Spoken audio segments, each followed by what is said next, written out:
Hello friends of class 11 science. In this video we are going to talk about errors. First of all, let me clarify, error और mistake अलग अलग चीज़ होती है, ठीक है. यहाँ पे हम जिस वीडियो में डिस्कस करेंगे इस वीडियो में, that is about error. Error यानी कि wrong measurement, right? Basically, how do we define an error? Error in measurement is defined as true value minus the measured value. जो एक्चुअल वैल्यू है और जो आपकी मेजर्ड वैल्यू है उसके difference को हम बोलते हैं एरर्स. जैसे कि मेरा वेट, ठीक है, इसकी ट्रू वैल्यू है 75 kg और मैं किसी मशीन पे खड़ा होता हूँ और मेजरमेंट करता हूँ अपने वेट का, आता है 74.5 kg. तो यहाँ पे एरर कितना हुआ? Error is half kg. This is the meaning of the word error. It is the difference between true value and the measured value. Now, errors are classified on different types. Errors अलग अलग तरह के होते हैं क्योंकि errors के sources भी अलग अलग तरह के होते हैं. कुछ error की वजह और है, so there is a different type of error. If a cause of error is something else, then it becomes a different type of error. So very first example is constant error. What is constant error? Same error in every measurement. Suppose my weight 75 kg is a true value, measured value 74.5. ठीक है, कोई और आके उस waiting machine पे खड़ा होता है, his actual weight is 70 kg, the machine shows 69.5 kg. What is the error? Half kg. Some other person comes and stand, his actual weight is 41 kg, what the machine shows 40.5 kg. So what is the error? Error is again half kg. So for first person, second person, third person, for all the three, the error is same. We say the error is constant. So such type of error is known by the name of constant error. That is same error in every measurement.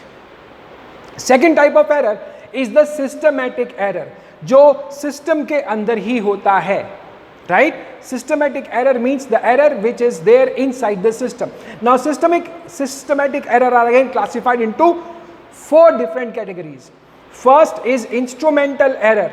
The error which is because of the instrument. The error that is because of the instrument. If we talk about a watch, right? When I purchase this watch and I put the cell for the first time, I have feeded some time in it. मैंने इसमें कुछ time डाला था, वो time actual time से कुछ आप मान लीजिए 1-2 मिनट के अंतर पे था. तो जब एक्चुअल टाइम था 10 o'clock, घड़ी ने बताया 10 o'clock and 2 minutes, right? So when this instrument was designed, when it was used, the error was there from that time only. So that is known as instrumental error, the error because of the instrument itself. ये कभी किसी faulty instrument की वजह से भी हो सकता है. Sometimes when the battery of the watch gets diminished, battery थोड़ा सा इसका पुराना हो गया, तो क्या होगा? ये घड़ी अब जो है accurate time नहीं बताएगी, थोड़ा सा slow चलेगी. That is also an instrumental error. The second type of error in systematic error is error in technique. Instrument बिल्कुल सही है, लेकिन आपके measure करने के टेक्निक में थोड़ी सी प्रॉब्लम है, राइट? ये एरर इन टेक्निक कैसे आती है? Suppose you are taking your weight, तो you should be standing in a perfect position like this. अगर आप थोड़े से ऐसे खड़े हैं या थोड़े से टेढ़े खड़े हैं तो आपका सही वेट उसमें मेजर नहीं होता है. That means instrument is perfect but your measurement technique is not perfect. That is error in the technique. Then third is personal error. अब ये पर्सनल एरर क्या चीज होती है? एक ही चीज को, एक ही मेजरमेंट को, सपोज करो मेरे पास यहाँ पे एक स्टिक है, मैं एक स्टूडेंट को बुलाता हूँ, बोलता हूँ इसकी लेंथ मेजर करो. He will say sir this is about half metre. दूसरे को दिया, दूसरे ने बोला sir this is not exactly 50 centimetre, it is 52 centimetres. Third student को दिया, उसने बोला sir this is not exactly 50 centimetres, it is 49.5 centimetre. चौथे को दिया, उसने बोला sir this is exactly 51 centimetres. तो 4 अलग अलग स्टूडेंट ने 4 अलग अलग रीडिंग मुझे बताई. It is the same instrument, which is to be measured, same length को मेजर करना है, सेम इंस्ट्रूमेंट से मेजर करना है, लेकिन उसके बावजूद भी there are differences. Now this differences are classified in the personal error category. Right. External cause. External cause क्या होता है? Let me tell you. मुझे यहां से जाना था माउंट आबू, मैंने अपनी बाइक उठाई, सबसे पहले उसमें हवा चेक करवाई. The air in the front tyre was suppose 12 psi. ठीक है, 12 पास्कल का प्रेशर था उसके अंदर. फिर मैं यहां से माउंट आबू चला गया. माउंट आबू जाने पर मैंने दोबारा से हवा का मेजरमेंट कराया. It was 14 psi. Here it was 12 psi. In mount Abu it was 14 psi. ऐसा कैसे हो गया? क्या टायर के अंदर हवा अपने आप आ गई? No, there are external factors in this. When I am on a plane, the atmospheric pressure is very high. When I go to Mount Abu, the external pressure, जो बाहर से हवा का एटमॉस्फेयर का प्रेशर पड़ता है, वो थोड़ा सा कम हो जाता है, जिससे इनसाइड प्रेशर हमें ज़्यादा फील होने लगता है. Right. So these external cause can also be the cause of errors. Right. The third type of error is random error. अब ये रैंडम एरर कैसे आते हैं? कैसे भी आ सकते हैं. इनका सोर्स हमें पता नहीं होता कि ये इंसान की गलती की वजह से आया है, या इंस्ट्रूमेंट की वजह से, या टेक्निक की वजह से, या फैक्टर्स की वजह से, या सारी वजह इसमें एक साथ आ गई हैं. Right. So the errors whose source is not very clear, they can not be corrected. Such types of errors are known as random errors. Okay. Now the fourth comes least count error. अब यहां पे पहले इस word को समझना जरूरी है. What is the meaning of least count? Least count.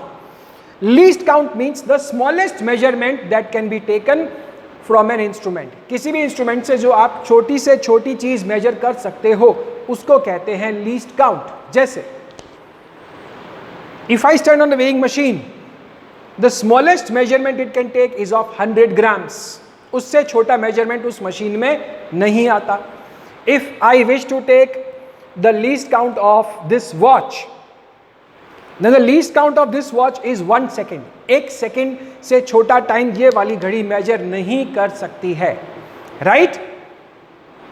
If I am using this watch to find the time in Olympic Games or in Asian Games, जहां पे रिकॉर्ड सेकंड में नहीं, 1/10 of A second, 1/60th of A second, 100th of A second के हिसाब से भी टूटते हैं, तो वहां ये घड़ी काम नहीं आती, क्योंकि 1 सेकंड से कम टाइम ये नहीं बता पाती है. So the least count is 1 second. And least count error is the same example which I have given you. If I want to measure some time which is less than 1 second, the least count of this watch is 1 second, but I want to measure 0.5 seconds. वो time मुझे major करना है, तो ये घड़ी काम नहीं आएगी. That is least count error. और ये क्यों होता है? This is because the limitation of instrument. The instrument cannot measure that small time, and you are using that particular instrument to measure that time. That will give rise to least count error. Did you get my point? Okay. Now the last one is gross error. अब ये gross error क्यों होता है? Gross error is सब कुछ सही है, ठीक है, आप भी ट्रेंड हो, आपका इंस्ट्रूमेंट भी सही है, लीस्ट काउंट भी बराबर है, एक्सटर्नल फैक्टर्स भी अफेक्ट नहीं कर रहे, but you are careless. If you are careless, then the error will be known as gross error. इस तरह के error को gross error कहते हैं, which is only because of the carelessness of the observer. Right? So this is the first topic of error analysis. ठीक है. Every measurement, दुनिया का कोई भी measurement अगर होता है तो कोई भी measurement error free नहीं होता. There are some errors जिनको कि हम positive errors बोलते हैं. क्या बोलते हैं? Positive errors बोलते हैं. जैसे my weight 75 kg actual weight measured by machine 74.5. तो what is the error? अगर मैं 74.5 में 500 ग्राम्स ऐड कर दूं तो मेरा ट्रू वेट आ जाएगा. This is positive error. If my weight is 75, the machine is showing 75.5, तो अगर 75.5 में से मैं 500 ग्राम्स माइनस कर देता हूं तो मेरा एक्चुअल वेट आ जाएगा. This is negative error. All right, this was the theoretical part. In the next video we will learn about the mathematics of errors.